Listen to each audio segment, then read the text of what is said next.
নমস্কার বন্ধুরা, কেমন আছেন আপনারা সকলে? আশা করি নিশ্চয়ই ভালো আছেন।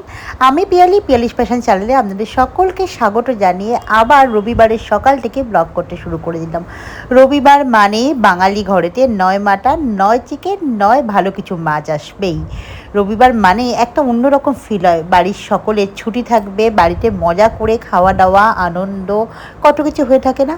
সেরকমই আজকে একটা রবিবারের সকাল সকাল বাজার করে নিয়ে এসেছে, মাটন আছে আর অনেক রকমের ফিশ আছে। তো আজকে কোনো মাছ রান্না করব না, আজকে করব হচ্ছে মাটনের পাতলা ঝোল। তো সেরকমই মাটন এখানে ম্যারিনেট করে রেখে দিয়েছি 1 ঘন্টার মতন, দই আর একটু পেঁপে বাটা দিয়ে। আর এখানে মশলা কষাচ্ছি, আদা রসুন পেঁয়াজ টমেটো আর একটা ভাজা মশলা বানাই, ওই ভাজা মশলাটা দিয়ে আমি মাটনটা ভালো করে কষাচ্ছি।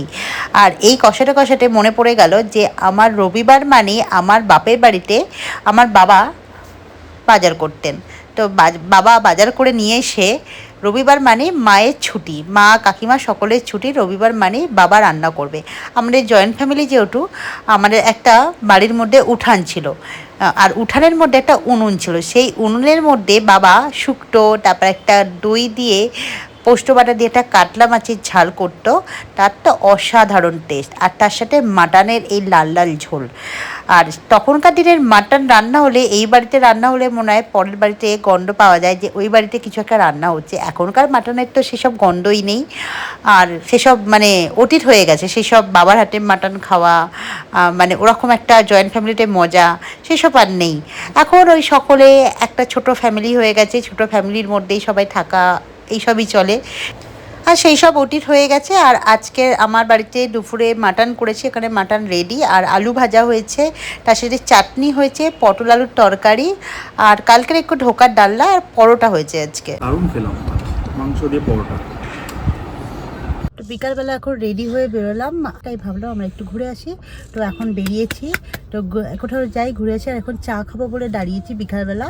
তো শুভ গেছে ওই সামনের দোকান থেকে চা আনতে, ওই সামনে কর্নারে একটা দোকান আছে, ওই কর্নারে একটা দোকান আছে, তো ওখান থেকে যাবে খেয়েছে চা আনতে। এখানে মাটির ভাড়ে খুব ভালো চা পাওয়া যায়। কালকে বাড়ি ফেরার সময় রাতে আমি এখানে চা খেয়েছিলাম, তো চাটা ভীষণ ভালো লেগেছিলো। তাই ভাবলাম আজকেও একটু বিকেলে যখন বেরিয়েছি তো চাটা খাই, যদি দেখি কোনো পকোড়া বা সিঙ্গাড়া পাওয়া যায় তো সেগুলো খাবো। তো এইভাবে বিকালটা এনজয় করি। তো যাই একটু ঘুরে আসি, চলুন তাহলে চাটা আনুক আর চাটা এনজয় করি আজকে বিকালের জন্য। তুমি কি খাবে? লাড্ডু খাবে? হ্যাঁ। মিষ্টি খাবে? হ্যাঁ। তো আমরা চা খাই, তুমি মিষ্টি খাও। হ্যাঁ। তো পাপা ওই যে চা কি নেবে? হ্যাঁ চা খাবো।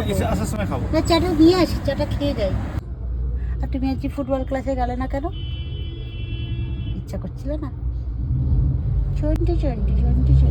বিকেলবেলা আমরা বেরিয়েছি, বিকেল ঠিক বলবো না, সন্ধ্যে 6টা হয়ে গেছে, বাইরেটা একটু অন্ধকার হচ্ছে। আর গরমকাল, মার্চ মাসেই ভীষণ গরম লাগছে। জানি না এপ্রিল মে মাসে কতটা পরিমাণে গরম পড়বে, তবে ভোরের দিকে বেশ ঠান্ডা আছে। এই ঠান্ডা গরম করে করে না প্রচণ্ড সর্দি কাশি হয়ে যাচ্ছে। আমার বাড়িতে সকলের একবার করে জ্বর হয়ে গেল, আমারও হয়ে গেছে। মানে জ্বর থেকে রিকভার করছি, আবার দেখলাম গলায় ব্যথা, ঠান্ডা কাশি, মানে এগুলো শুরু হয়ে যাচ্ছে। মানে ওয়েদারটা একদমই ঠিক না। কেন এখন হয়নি? না, দেরি হবে। তাহলে আসার সময় খাবো। দাদা এখন কোথায় যাচ্ছি? কোথায় যাচ্ছি? কোথায় যাওয়া যায়? এমনি করতে বেরিয়েছো? ওটা লাগলে আমি গাড়ি যেতে পাবো না বাবা, অসুবিধা হচ্ছে আমার। চাটা এখনো হয়নি, এসে খাবো। চাটা এখনো রেডি হচ্ছে, চা এখনো রেডি না।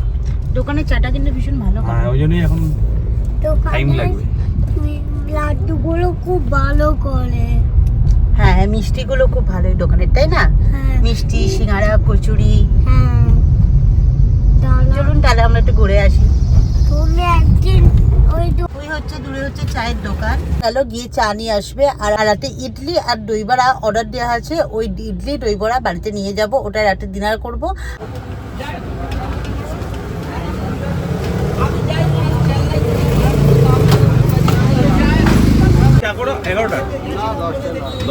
সকালবেলা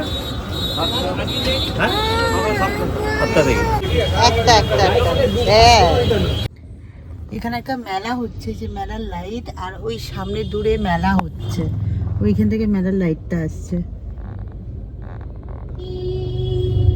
আর শুভ আনছে চা আমার জন্য, কারণ পড়ে গেল? গায়ে পড়বে। এটা কাপড় দাও, কাপড় দাও। আমি কি করে কাপড় দেব? এই যে সেই চা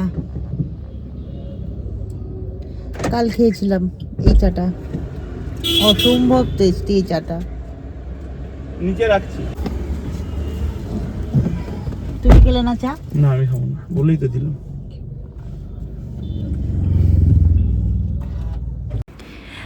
এখন যাচ্ছি বেহালা মার্কেটে, ওখান থেকে ঘড়ি নেব একটা 10 বছরের বাচ্চার জন্য।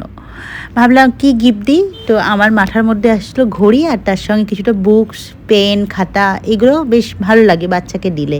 তো ওই গিফট আমি কিনে নিলাম। আর কালকে যেহেতু মানডে পড়ে যাবে আর গিফটটা কেনার টাইম হবে না, তাই আজকে যেহেতু সানডে তাই কিনে নিলাম। আর তারই ফাঁকে সবজি বাজার করে নিলাম, মানডে থেকেই আবার যে যার কাজে ব্যস্ত হয়ে যাব। আজকে রাতে ডিনার করব দই বড়া আর ইডলি।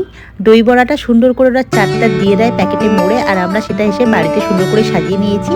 আজকে ডিনারে এই দই বড়াটাই আছে। তো আজকের ব্লগটা এই পর্যন্তই, আবার কোনো নতুন ব্লগ নিয়ে হাজির।